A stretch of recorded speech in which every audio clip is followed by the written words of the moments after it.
What do you think the world sees, outside of Africa that is, when this image comes up?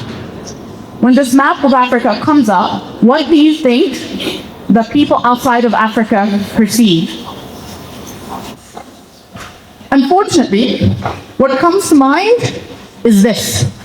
These types of images, as has been spoken about in the previous presentation. Child soldiers, poverty, starving children, dirt, pollution, non-development, coup d'etats. So, as Africa, we are rich. How can the richest continent in natural resources still be branded as poor? We have so many minerals in our ground that they need to power their phones, their electric vehicles, and so much more. We are the youngest continent on the planet. We are unmatched with our languages, our culture, which has been exported all over the world. You've heard about our music, our films, our fashion. We have so much to offer the world, and we've been offering it for centuries. We are unmatched in these areas, but we are reduced to one story. You just heard about the one story, which you're going to hear in mine as well. So, the perception that we've been hearing for decades, as I mentioned, corruption, dependency on Western aid, poverty, conflict, disease. Do we really need Western aid or do we need trade? If he hasn't read a book by Yanni Samoil, please read it. It's called Dead Aid. Africa does not need aid.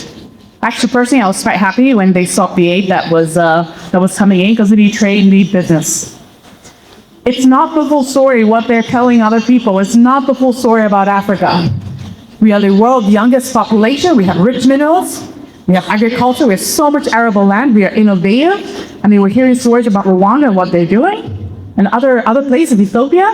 I mean, I was just seeing a story the other day about how they have a police station that's not even manned. It's all run by technology. You can go there 24/7 and report a crime. And that's happening in Ethiopia. First in Africa and number 4 in the world. We are a global powerhouse of mention, entertainment, in entrepreneurship. Hello, Mr. Dangote. Are there any Nigerians in here? Okay, are you the next Dangote? Yeah. Remember me, eh? So we have so much untapped Asia-Africa potential. And you've heard that a lot today. Asia-Africa. That's what we need more of. We are 54 nations. And they always reduce us to one word, Africa. That's a continent. It's not a country. I'm one of those people that gets, online, when they say Africa is a country, I'm measuring, no, it's a continent. We're so much more. We're so much bigger, and we are bigger. So, the problem with our story is that we are doing narrative outsourcing. We are depending on other people to tell our stories. And the problem with that is for many years, we've been getting drip, drip, drip. Negative. The previous speaker was just talking about that, about the election, the corruption, and ABCD. Don't tell me that corruption doesn't happen in the West. We all know it happens. But they make it seem like it's an African problem. It's an Asian problem. But we know that it happens. So, people do not get to see our full humanity, our complexity, or our potential. But to be honest with you, I'm actually quite tired of the word potential. Africa has potential. You know what? It's the here and now. We need to start actioning these things. How long have we been talking about Africa has potential? No. It's time, people. It's time. We have 532 million young people on this continent. We are about to be 22% of the global workforce in terms of those young people on this continent. You cannot tell me that we don't have power. We do. We just need better connectivity amongst ourselves. We as Africans need to tell our own stories, because if we do not, we leave the image and reputation of our continent in the hands of those who benefit of a weak African brand. And for centuries, for decades, they have benefited from a weak African brand. You go to the IMF, the World Bank, they'll give you the worst conditions. We were hearing from the panel earlier. What do you always see while growing up? You see a starving child sitting there, fly, in the village, and there's always a fly on the forehead. I don't know why. There's always a fly. And the Hollywood stereotypes. That's Amistad with Nancy McConaughey and John Kansi. Tears of the Sun with Bruce Willis. The reason I put this up here is because when this movie first came out, I remember going to see it in the cinema. I lived in Maryland at the time. And I loved this movie. I loved it. And there was a line in the movie, which I didn't think twice about, where it says one of the soldiers stood up for Bruce Willis, and I don't know if you ever seen this movie before? No. Yeah, I've seen it. Maybe it's the older people in the room who have seen it. But please do watch this movie. But there's a line in the movie at one point. This is based in Nigeria. Apparently Nigeria was like war torn and all that stuff, and whatever it was made up. And one of the soldiers says to Bruce Willis, "How can God let this happen?" And Bruce Willis said to the soldier, "God lets Africa who can't go." And I didn't think too much about it. But guess what? I watched the movie 2 years ago, again, same on Mnet, and I'm like, oh yeah, it's love this movie, watch it again. Oh, was I annoyed. The whole movie annoyed me. Actually, I was thinking, how did I used to love this movie? And that line, God left Africa a long time ago, I was like, what the hell? But it's just a good thing I like this list. I was ready to throw my remote at the TV. So we're talking about a single story. And the problem is that when Hollywood, which is one of the most influential mediums in the world, when they and the news, BBC, CNN, we get a lot of this news, Sky News, we filter that a lot into our lives. And the thing is, even us as Africans, we're getting that drip narrative where we start to believe these things about ourselves. BBC, I used to think growing up, was fair and balanced and impartial. Nonsense. They have an agenda, just like everybody else. CNN is just a little bit more obvious about it. So let's talk about the danger of a single story. So if you had grown up believing certain things about an entire continent without knowing any better, you have all these authoritative voices like the BBC tell these certain things about a particular continent, you're going to believe it. Because who is challenging these narratives? Africans? Are we? Now we are. But for a long time, we were not. So, one of the other challenges is internalized negativity. As I mentioned, we also have to take responsibility for the stories that we tell about our countries, about our continents. I was watching something on Twitter the other day. There was a Nigerian girl living in the UK, and she was talking about how growing up in Nigeria, well, actually, she first mentioned Africa. She didn't even say Nigeria. I could tell from her accent, though. She was saying, in Africa, we don't have electricity. I couldn't get an education in Africa because there's no electricity. I'm like, girl, there's 54 regions, on this continent. Can you specify that you're talking about Nigeria? Because the rest of us have electricity. So the problem is when even we people think in Africa. Yeah, I'm like, no, maybe my problems in Zambia are not the same problems they're having in Botswana or in Kenya. I'm thinking we have no road networks, but hey, South Africa, what are you talking about? So we also have to change this narrative of saying Africa is primitive. Oh, we're poor, we're corrupt. I'm not saying none of these things are happening, but we have to talk more positively about ourselves. If we do it in our personal lives to say, oh, I'm good, I'm going to an interview, I can do this. We can do it for our country, for our nation, for our continent. We shouldn't have this victim mentality that a lot of us need to have. Of course, I'm speaking generally, because I do know that a lot of countries, they do have this pride and they don't do this. But for this context, I am going to speak a bit more general. So over time, narratives such as this, even for ourselves, it weakens confidence, investment in the continent, within each other's countries as well, innovation, and of course, continental pride, which is so important. Nigeria now, Gilgam Crayas, I think every country that I have been to, when I meet a Nigerian, they have so much pride. And it just gives me so much pride. It's like, oh my God, that's amazing. Because I don't think, for example, in other countries, we don't exude the same sort of pride that I see in places like Nigeria. So I give kudos to my brothers and sisters from Nigeria. We have continental integration. Africa remains one of the largest least integrated regions globally. I think Professor Lumba was talking about visa issue. Even just having flights here. I would say a couple of walk. I had to go to Ethiopia. I come from Southern Africa. I had to go to Ethiopia. From Ethiopia, then you get flights to West Africa, Cote d'Ivoire. I know that my colleagues, when they were going to Morocco, they had to go straight back to first Dubai, then Spain, down to Morocco and vice versa. Actually, when they're going out of Morocco, Morocco says any Africans are not allowed on the plane. It became an issue, and they all survived. We're going home. And the Muslims said, no, because you're going through Spain, we can't allow you if you don't have a Spanish visa. Because we're not meeting the airport. But the Moroccans picked off all of the Africans off of the plane, and they didn't care. They didn't care what happened to them. It became a whole thing. So just giving you an example also how we treat each other matters. We cannot be treating other people better than how we treat ourselves. Whether you're from the north, the south, the east, the west, we all matter. So, difficult visa systems. Dandasi was saying a couple of years ago, we need 38 visas. The richest man in Africa needs 38 visas to visit other African countries. Kudos to all the countries, by the way, who have removed the visa requirements for all Africans. We have exempted travel just to come here to Rwanda. The amount that I paid for life, they said, Lord have mercy. You know, and so that's the problem. You want to travel, but to go to all these other countries, it's so expensive. So how do we discover each other's countries when we can't afford the flights? Limited intra-Africa trade. I think we talked about that in the other panel. We need more of this. Heavy dependence on exporting raw materials.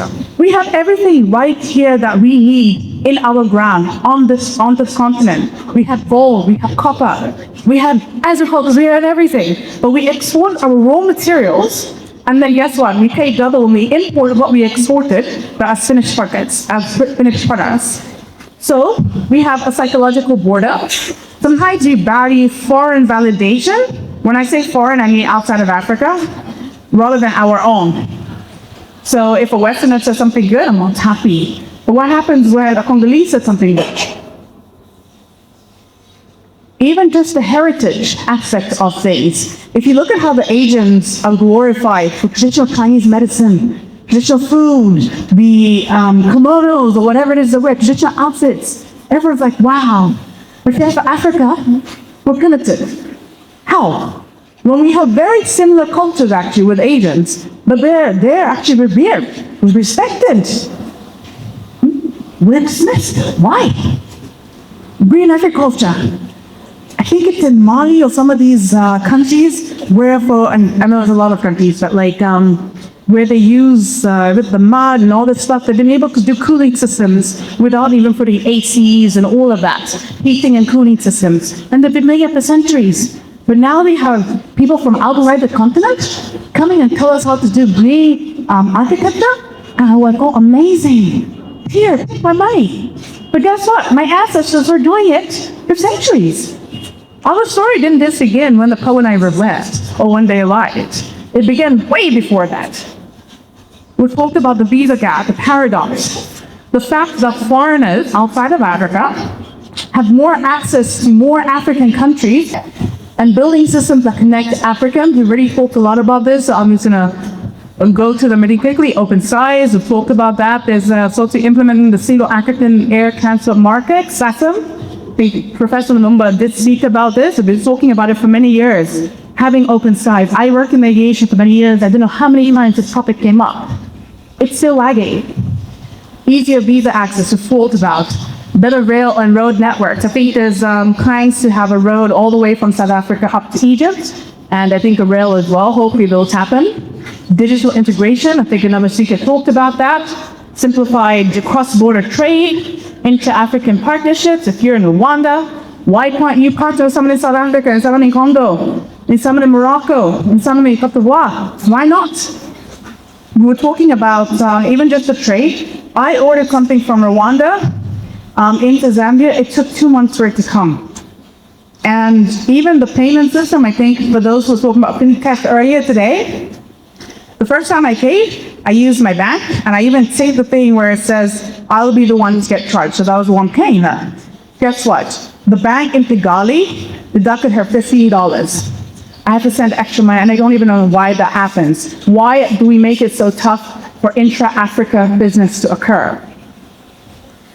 And of course, we need stronger African continental free trade area implementation. So I'm going to give some positive examples. As mentioned before, Rwanda, Benin, Seychelles, the Gambia, Ghana, Togo, and Burundi. I have to keep updating this list because I think some of these were just added this week.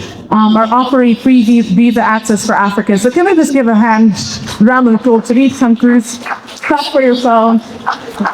Anyone here from Benin, Seychelles, the Gambia, Togo, Burundi? Yes? Okay, brilliant. Thank you so much. We'll be looking forward to visiting your country. So it sends a powerful message that Africa should be accessible for all Africans. We need to visit each other. We need to understand what the culture of each other. And it means it will have better understanding of who we are as a people than we do. If you just look up how many people are allowed visa-free into Zambia, and then look at how many, when I say people, so I mean countries outside of Africa, and then look at how many African countries are allowed visa-free into Zambia. You see the difference. And I'm just using Zambia as an example because that's where I'm from, but I know that we're not the only ones. We need to be better. So, rebranding Africa requires several shifts. And these shifts include Africans must tell our own stories. So there's a lot of people doing these stories. I've just put two examples up here. Any Ghanaians? Well, I know the Ghanaians in the room, but any Ghanaians in the room right now? Okay, brilliant. I hope I pronounced it correctly. Is it Wade Maya? Yes, okay. So he was actually recently in Zambia. He did a brilliant job, went to spaces that I was actually surprised they went to. I thought he just took the main places, like he didn't. He has been a content creator, showcasing various African countries, getting our stories, our histories, our heritage, finding out more about it and posting it online for the rest of us to learn alongside of him. So he showcases innovation, the various cities, our success stories, and that is important. Not only should we talk about, like I mentioned, the negative and, oh, we're having hardships with this, what about the successes? Entrepreneurs as well, the various business and enterprises that are there. Has anyone heard of ICOC? You have? Okay, I think I was the only one who didn't know this guy. He was coming to Zambia, getting phone calls. When is this guy arriving here? Who? Is it a typo? Like, what is this? Who is this person? And I was realizing maybe I'm a little bit too old. But he came and I put him on the list, even though he's American, but he has a Ghanaian mother. And when he was on the continent, he found out apparently that he also has some Liberian ancestral connection as well. So again, similar to Wade, he was showcasing our infrastructure, our hospitality, our cities, energy, and culture. He was just showing us love. And he was doing a live stream. So people were seeing this in real time. And guess what? I saw a lot of videos, especially Black Americans, talking about, oh my God, they lied to us. We thought Africans were so primitive. We thought they lived in mud huts. We thought they walked with lions. But guess what? They had electricity. So it's important when we have influential voices showcasing us in a positive light, but that's not enough. We ourselves need to do the same thing. When you show how deeply global misconceptions are about the continent, it basically showcases that they still exist, and we need to change that. So again, reclaiming our African pride and identity, I already mentioned countries like Nigeria to do this so well. However, we need to reclaim this pride. Why should we be ashamed? I'm not saying everybody is ashamed. I'm just saying that there is this perception sometimes that, oh my God, I'm poor, I'm from Africa, I don't have this, I don't have technology. No. You are from the motherland. This is where humanization started, apparently. So, be proud. You are from, if your ancestors see you now, how proud would they be of you? Be proud of yourself. Be proud of your continent, be proud of your country. There's a lot of work to do. Yes, it can be done, and it will be done. We showcase more of our fashions, medicine, as I talked about before. We have so much. I was in a village, or not a village, but I was in Livingston. I was doing tourism in Livingston in Zambia. And the guy guiding me, he was like, you know what? That tree cures this plant cures that. And we're losing this knowledge. We need to write it down, we need to pass it down. People know this, they already have all the solutions right here in our continent. We need to deborder. We need the ultimate debordering tools. We have to have a shared identity as Africans that transcends the colonial lines that were drawn for us. African culture should not be treated as primitive. So we need to celebrate our philosophies, our practices, our traditional vets, our traditional medicine, as other countries do. You go to Peru, they're proud. Even in Germany, Bavaria, in Munich, they wear the traditional outfits, everybody's happy, and they drink their beer and do Oktoberfest. I've talked about China, Japan, all these other places. But why should we deprive ourselves of what we have to offer too? So why should we not be respected globally like the others are? So we must equally not shy away from our heritage. Heritage is important. Remember who you are. Anyone know what's anything, eh? Remember who you are. Okay, so the fourth shift is moving from resource wealth to value creation. As mentioned, we're a very big continent. We have volumes, agriculture, gold, copper, oil, cobalt, and so much more. This is just like a small list. Oil as well. Yet, as I mentioned, we often export and we then re-import what we export out, and at a ridiculous price half the time. So we need to now do true rebranding, and this requires industrialization, entrepreneurship, manufacturing, innovative ecosystem, and youth empowerment. So we should not only be supplying the world as Africans, we must be building for the world. We should not be exporting raw materials. We should be doing a full value chain and then exporting the finished products to the rest of the world. So to rebrand Africa, we must build various systems and make it real on the ground. Okay, so what must we do? I'm just going to go through a few things quickly. We already talked about a lot of these things. What does government do? Reduce red tape, of course, prioritize intra-African trade, and improve mobility. So we need to make it easier to start and continue businesses. A lot of people start, this is Africa, we start businesses that a lot of times we end up shutting them down. The high taxes, the cost of doing business and all of that, they need to make it easier. Trade acts across borders, I think it was talked about earlier today. Access to funding, again, it was talked about. Scale innovation, you can start a business, but how do you scale the businesses? It shouldn't remain as an SME half the time. So how do we use the Dynamic model, so to speak? Bilateral partnerships and regional manufacturing hubs as well. How do we improve mobility? We talked about direct flights, open skies, visas, and just noting that a connected Africa is a stronger Africa. What must the private sector do?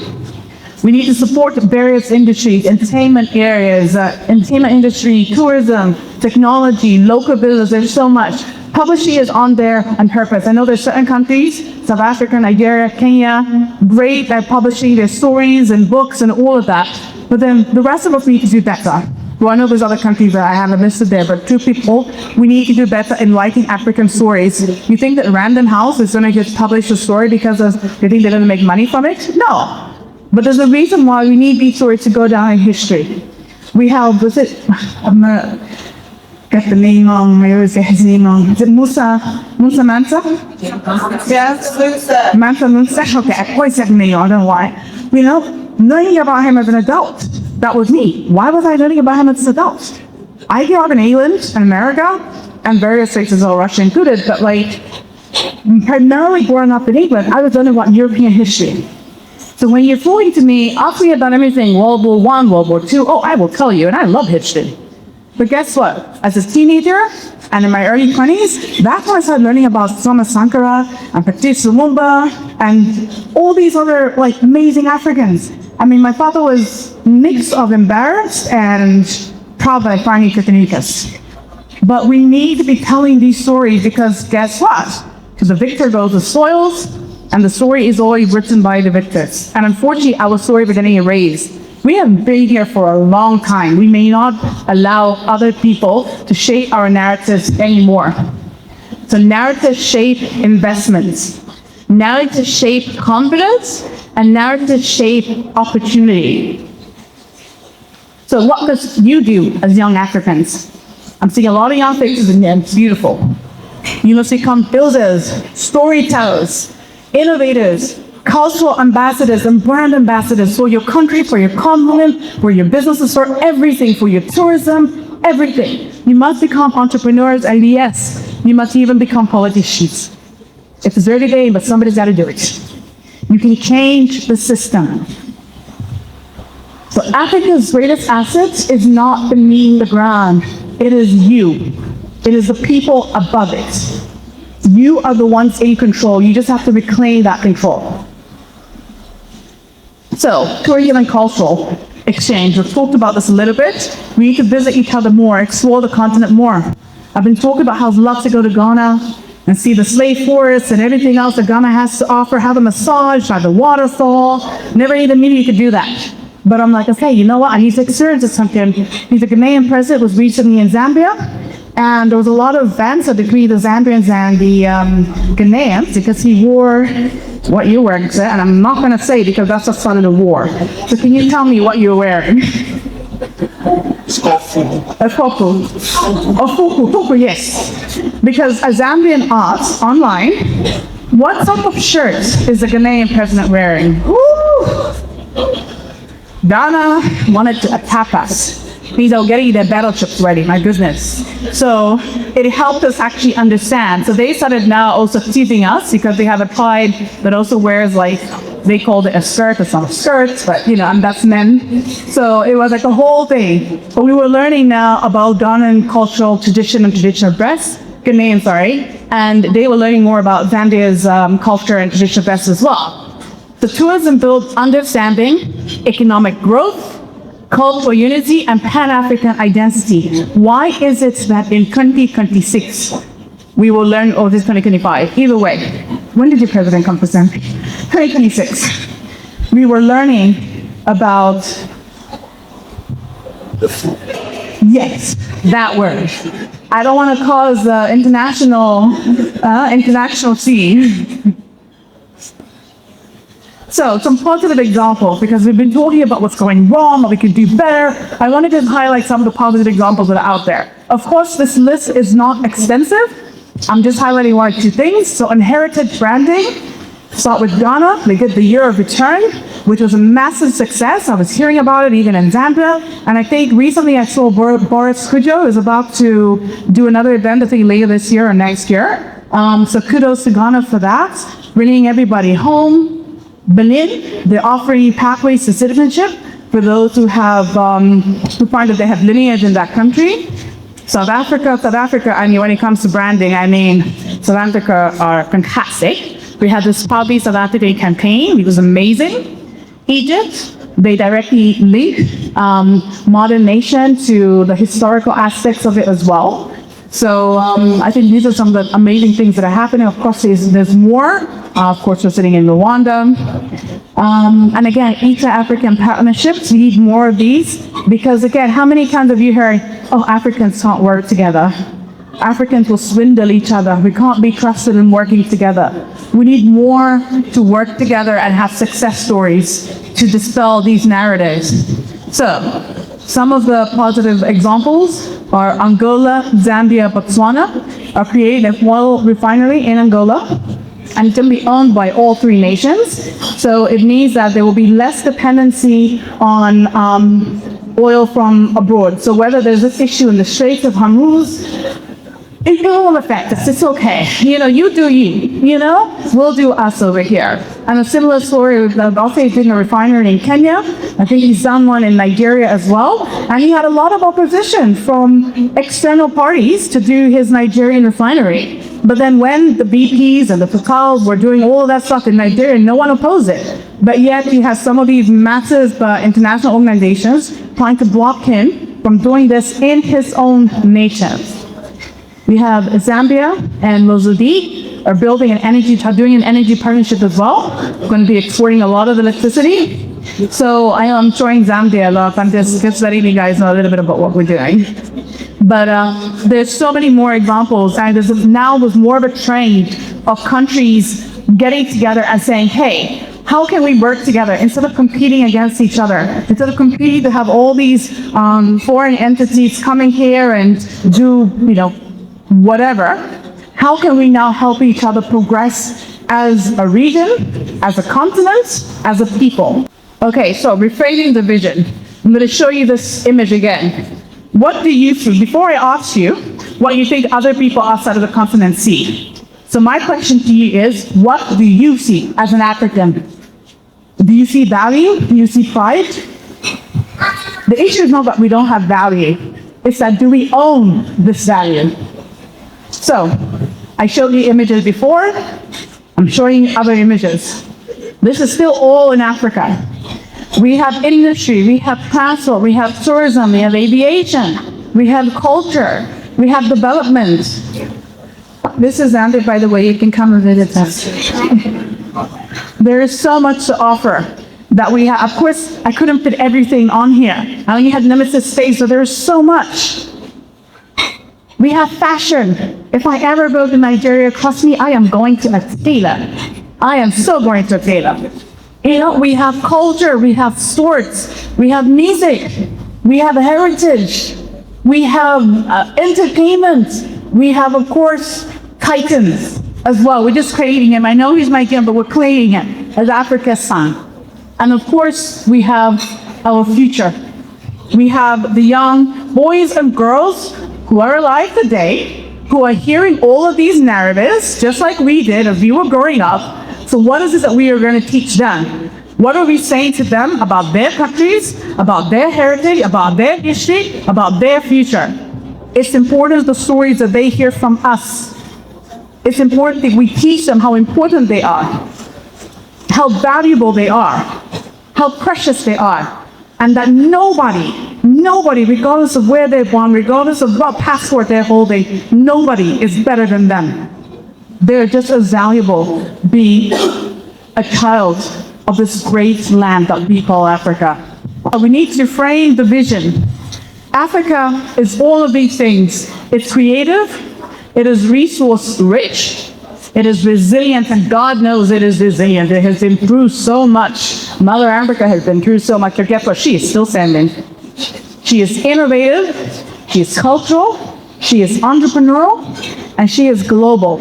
I think the professor mentioned about 350 million Africans in the diaspora, and Africa is home.